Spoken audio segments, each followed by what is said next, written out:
اہل بیت نے یتیموں کو اس طرح پالنا چاہا ہے، اس طرح پرورش کرنا چاہا ہے کہ معلوم نہ ہو کہ وہ یتیم ہے اور خاندان میں پرورش پائے. جیسے یہ طریقہ ہے ان کا کہ وہ یہ احساس نہیں آنے دینا چاہتے ہیں کہ یہ اپنے کو یتیم محسوس کرے. اور جو یتیم، دیکھیں میں امیر المومنین کی بات ہو رہی، وہیں سے میں آپ کی خدمت سے پیش کرنا چاہتا ہوں. طریقہ کیا ہے؟ الازری بہت مشہور تاریخی کتاب ہے، میں مسعودی نے درج کیا ہے کہ کسی جگہ سے چمڑے کے مشکیزوں میں، جو اب وہاں اس وقت تو اس طرح کے ڈبے وبے تھے نہیں کہ ٹین کا ڈبہ ہے اور لوہے کا اور ایلومینیم کا، تو چمڑے ہی کا سب ہوتا تھا جس میں کوئی چیز لکوڈ قسم کی لائی جائے. اس میں شہد آیا مال غنیمت میں کہیں سے، مشکیزوں میں، تھوڑا بہت نہیں ہے جو کوفے میں بٹے گا تو اس کا مطلب ہے بہت بڑی مقدار شہد کی مشکیزوں میں آئی. امیر المومنین کا طریقہ تھا کہ مال، وہ بیت المال کا مال تقسیم فرمایا کرتے تھے، اور آپ کو معلوم ہے کہ فوراً تقسیم کرتے تھے، رکھتے تھے. اور جب تقسیم ہو جاتا تھا تو بیت المال میں 2 رکعت نماز شکر پڑھتے تھے کہ میرے اوپر کسی کا حق نہیں رہ گیا. یہ ان کا طریقہ کار تھا. تو مال آپ نے شہد بانٹنے کے لیے، اب سب طریقہ تھا، سب لوگ جمع ہوئے تو کسی کو کچھ پتہ نہیں کیا ہوگا. آپ نے ان شہیدوں کے جو شہید ہو چکے تھے ان کے یتیم بچوں کو بلوایا. وہ سارے یتیم بچے آ گئے. اس نے لکھا تو لوگوں کو یہ احساس ہوا کہ یہاں سے شروع کریں گے، پہلے یتیموں کو شہد دیں گے اور اس کے بعد اور لوگوں کا نمبر آئے گا کہ یتیم بیٹھے. آپ بتائیے امیر المومنین اگر یہ کرتے کہ یتیموں کو بچلا کے پہلے یتیموں کو شہد دیتے اور بعد میں دوسروں کو دیتے تو ان کو یہ احساس رہتا کہ نہیں کہ ہمیں اس لیے ملا. یہی احساس ہوتا. امیر المومنین نے کہا تم تقسیم کرو. بچوں کو کاسا دے دیا، اس میں سے بھر بھر کے نکالا جا رہا، وہ پہنچا رہے ہیں. اب جب بچوں نے یہ کام شروع کیا تو آپ دیکھتے ہیں جہاں بچے ہوتے ہیں پھر وہاں کیا ہوتا ہے، گرا بھی رہے ہیں، اسی میں چاٹ بھی رہے ہیں. یہ سب انہوں نے جب شروع کیا تو لوگوں کو حیرت تھی کہ امیر المومنین یہ سب صحیح ہے، مگر جلالت امیر المومنین کا یہ عالم تھا کہ آپ کے مخصوص اصحاب بھی آپ سے نگاہ ملا کے گفتگو نہیں کر سکتے کہ جائے کہ یہ بچے یہ کر. اور حضرت مسکرا رہے، حضرت مسکرا رہے تھے امیر المومنین. لوگوں کو حیرت کہ یہ بچے ایسی حرکت کر رہے ہیں جو ہم لوگوں کو ناگوار ہو رہی ہے، اور امیر المومنین مسکرا رہے. یہاں تک کہ یہ کام ختم ہو گیا تو کسی نے حضرت سے پوچھا کہ مولا آج آپ سے ہم نے ایسا برتاؤ دیکھا، ایسا برتاؤ دیکھا جو کبھی کسی آپ سے نہیں دیکھا یا کسی سے نہیں دیکھا. یہ بچے ایسی حرکتیں کر رہے تھے اور آپ اس پر خوش ہو رہے تھے، مسکرا رہے تھے، آپ نے انہیں کچھ کہا بھی نہیں. ارشاد فرمایا تمہارے بچے جب اس طرح کی طفلانہ حرکت کرتے ہیں تو تم خوش ہوتے ہو یا ناراض ہوتے ہو؟ کسی کا بچہ ہے وہ بچے بچا ہو جاتا ہے، چھوٹا سا بچہ ہے، کبھی کان نوچ رہا ہے، کبھی گردن پر سوار ہو رہا ہے تو اس سے وہ خوش ہوتا ہے، باپ دادا نانا نانی ماں، یا ناراض ہوتا ہے؟ کہ مولا ہم تو خوش ہوتے ہیں. کہا اور امام کون ہوتا ہے؟ ان الامام ابو الیتاما، امام یتیموں کا باپ ہوتا ہے. جیسے تم اپنے بچوں کی حرکتوں پر محدود اور خوش ہوتے ہو ویسے میں ان کی حرکتوں پر خوش ہو رہا تھا کیونکہ یہ میری اولاد ہے. میں امام ہوں تو یہ میرے بچے ہیں، یہ میرے طفل ہیں. اب عائشی رحمت کا تقاضا کسی ذات سے سوچا جا سکتا ہے؟ جو امیر المومنین اب یتیم بچہ ہے، اس کی ذہنی پر میں کہتا ہوں کہ بڑے سے بڑا باپ مر جائے، اگر علی جیسا باپ مل جائے تو نثار ہے. کیسا بھی باپ ہو، کتنا بھی اس کا اونچا ہو، علی سے اونچا تو نہیں ہو سکتا. تو امیر المومنین جس یتیم کو مل جائے باپ کی حیثیت سے، اس کی یتیمی پر بھی ناز کرے دنیا، یہ امیر المومنین کی شان. اچھا یہ چلیے سب کچھ ہے، دشمن سے کوئی اس کا سلوک کرتا ہے اللہ کے سوا. اللہ کا دشمن بھی ہو تو رزق دے رہا ہے، اللہ کا مخالف جو جناب موسیٰ نے اتنا ہی تو کہہ دیا تھا اللہ تعالیٰ کو. میں اکثر کہتا ہوں کہ جناب موسیٰ زیادہ سجیشن دیتے تھے، اپنی طرف سے رائے مشورہ پیش کرتے تھے. روز تو ان کی بات ہوتی تھی، جاتے تھے طور پر روز بات ہوتی تھی. انہوں نے رائے دے دی پالنے والے اس کا دماغ درست ہو جائے، کھانا بند کر دے اس کا. اچھا کھانا بند ہونے کی معنی یہ نہیں کہ اس کے خزانے میں نہیں رہ جائے گا.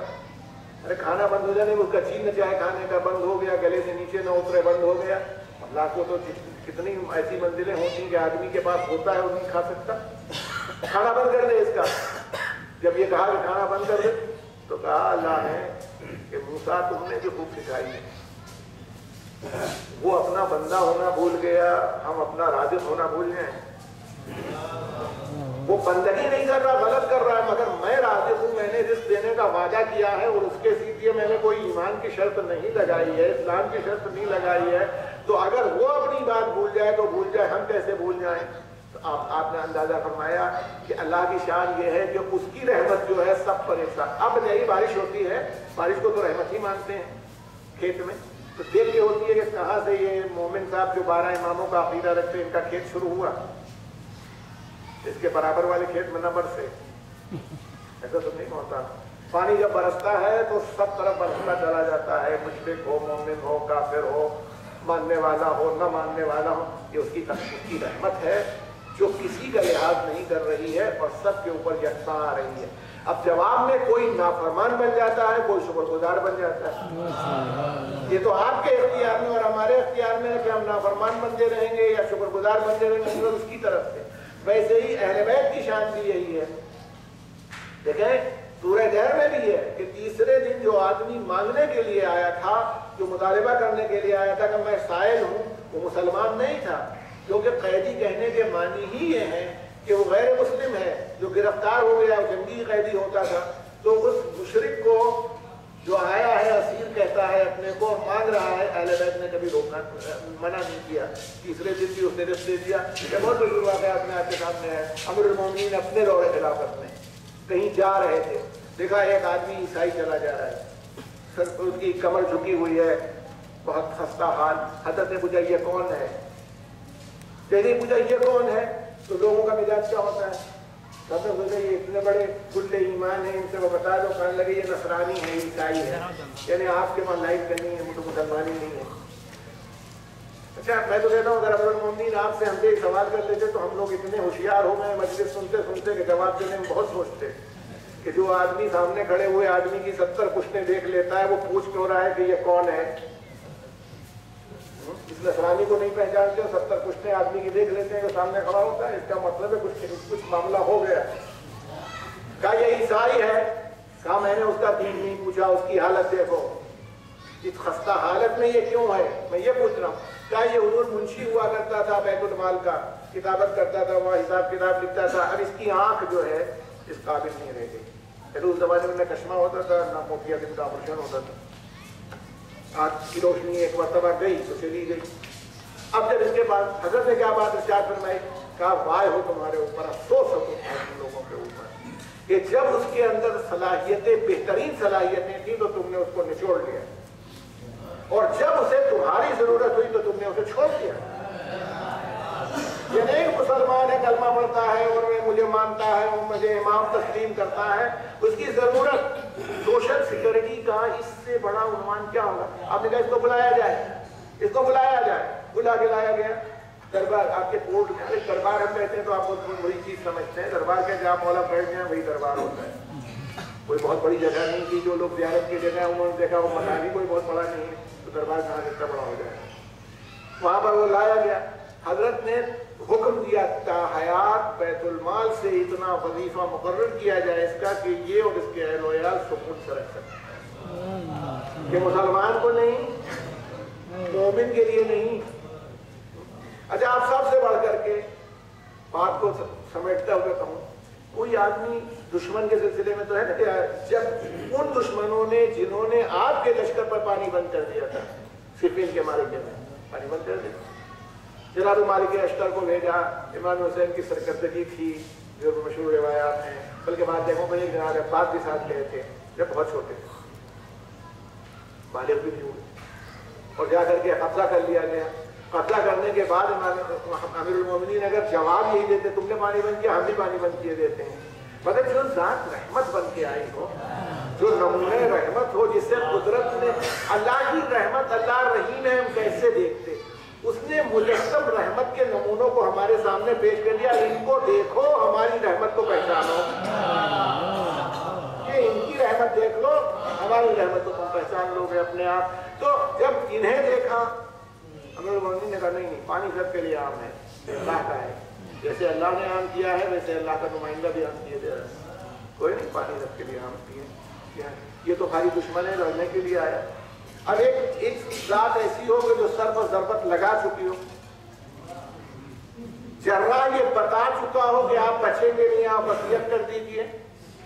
اب بتائیے ایسے موقع پر آدمی کیا کرے گا؟ کسی آدمی کے پاس یا تو یہ اللہ کے پاس یہ ہو سکتا ہے، یا ایسے اللہ والوں کے پاس یہ دل ہو سکتا ہے۔